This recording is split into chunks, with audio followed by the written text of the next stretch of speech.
Good morning, student. This is Sai sir with your economics classes. Students, today we have read a shift in equilibrium impact of additional investment. तो इसका मतलब last हमने जो पढ़ा था कि वो इक्विलिब्रियम कैसे था, अगर एग्रीगेट डिमांड बढ़ जाती है तो एग्रीगेट सप्लाई से ऊपर क्या होता है, तो वो सारी चीज़ें हम सीख चुके हैं.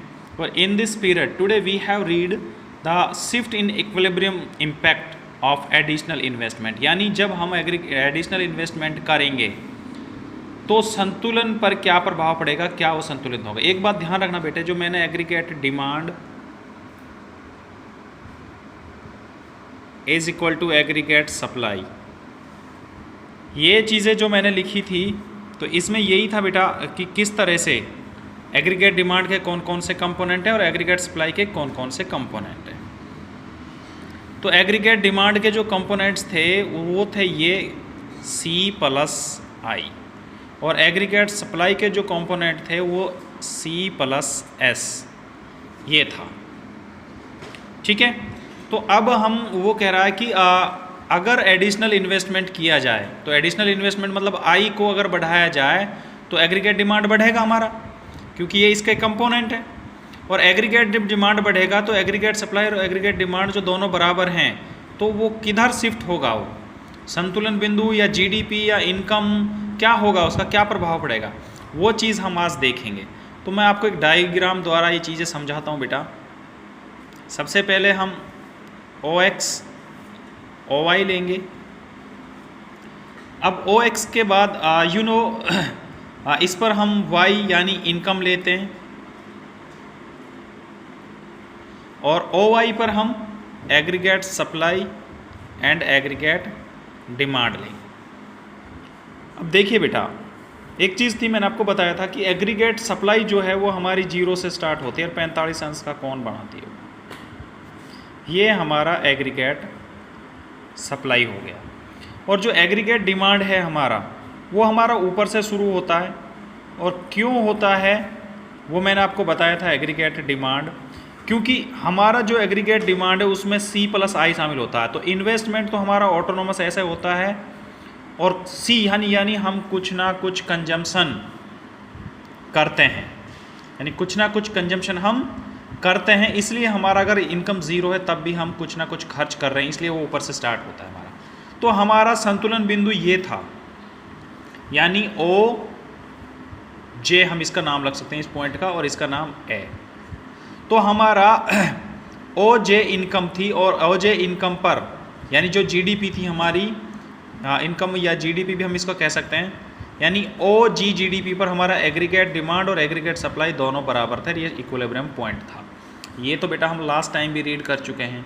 तो उन्होंने आज क्या कहा कि क्या होगा आप एडिशनल इन्वेस्टमेंट अगर हम करें तो एग्रीगेट डिमांड में हमारा ये है डेट कि इसमें हमारा क्या शामिल था, C+I.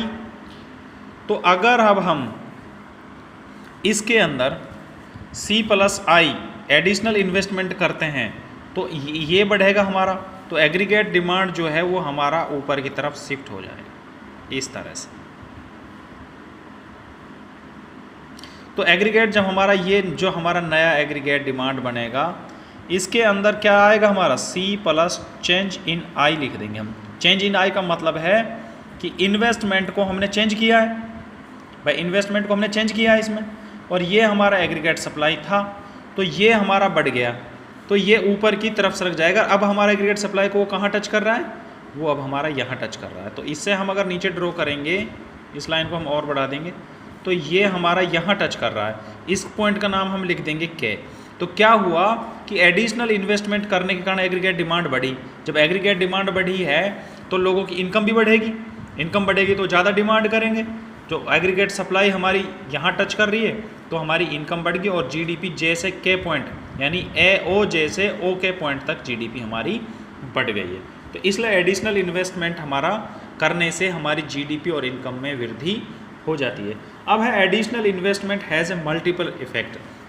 एडिशनल जो इन्वेस्टमेंट था हमारा ये वाला, ये हमारा मल्टीपल इफेक्ट करता है. मल्टीपल का मतलब है कि जितना हम इन्वेस्टमेंट कर रहे हैं उससे कई गुना कई बार ये हमारी इनकम को जनरेट कर देता है. अब वो किसके द्वारा करता है जनरेट, वो उसको हम बोलते हैं मल्टीप्लेयर। यानी इन्वेस्टमेंट मल्टीप्लियर, यानी इन्वेस्टमेंट करने से वो मल्टीप्लियर जो है वो हमारा कितना गुना वृद्धि बढ़ता है, वो तो हम न्यूमेरिकल्स निकालेंगे तब आपको बताएंगे बेटा। तो उसको हम जो है गुणांक को हम के बोलते हैं, और के जो हम निकालते हैं चेंज इन वाई अपॉन में चेंज इन इन्वेस्टमेंट। यानी इसका मतलब है, गुणांक का मतलब है कि जब हम गुणांक निकालते हैं कि हमारी आय एडिशनल इन्वेस्टमेंट करने के कारण हमारी जो इनकम वो कितनी बढ़ी है। जैसे हमने एडिशनल इन्वेस्टमेंट यहाँ से यहाँ किया ये, तो हमारी जो इनकम बढ़ी है वो यहाँ से यहाँ बढ़ी है ये। तो चेंज इन वाई यहाँ परिवर्तन आया यहाँ से यहाँ तक, और चेंज इन आई वो यहाँ से यहाँ आया, तो इससे डिवाइड कर देंगे तो के हमारा निकल आएगा।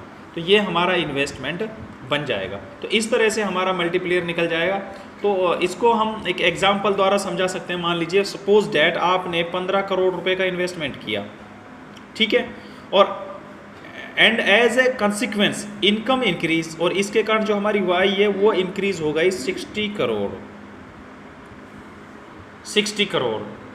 तो अब हम गुणांक कैसे निकालेंगे? तो हमने कहा था चेंज इन वाई कितनी है 60, और ये कितना था 15, तो 15 चौका 60, तो ये हमारा 4, यानी k इज इक्वल टू 4। इसका मतलब ये है बेटा कि जितना हम इन्वेस्टमेंट करेंगे आय हमारे उससे 4 गुना ज़्यादा बढ़ जाएगी।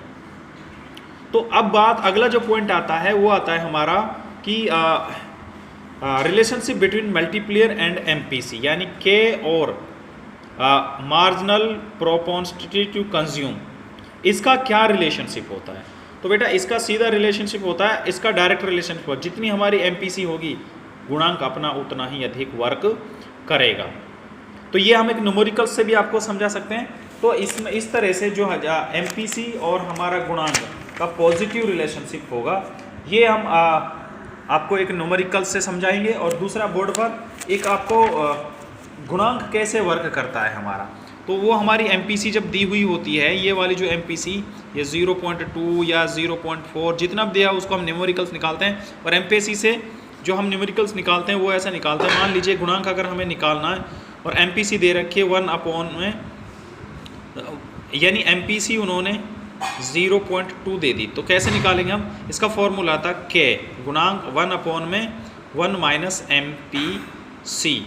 अगर हम गुणांक निकालेंगे तो के 1 अपॉन में 1 माइनस एमपीसी कितनी दे रखी थी 0.2, तो 0.2, तो ये इसको जब हम सॉल्व करेंगे, इसको 0.2 हटाएंगे यहाँ पर, तो ये हमारा 5 आ जाएगा न्यूमेरिकल्स। आप हम करके देख लीजिए, जैसे 1 में से 0.2 गए तो 0.8 बचे, ठीक है। तो 0.8 ऊपर 1 था, 0.8 बचा, तो 0.8 को अगर हम निकालेंगे तो 8 अपॉन में 10, तो इस तरह से ये ऊपर जब हमारा चला जाएगा तो हम एक न्यूमेरिकल्स फॉर्म निकालेंगे, वो मैं आपको कैसे वर्क करेगा विद डायग्राम समझाऊंगा बेटा, ठीक है। तो वो मेरा बोर्ड होगा। तो आज के लिए तो इतना ही कि आपका हमारा किस तरह से शिफ्ट होगा इक्विलिब्रियम पॉइंट अगर हम एडिशनल इन्वेस्टमेंट करते हैं। तो बाकी बेटा जो इसका न्यूमेरिकल्स मैं अगले वीडियो में कराऊंगा। तो आज के लिए इतना ही। Thank you for your kind attention.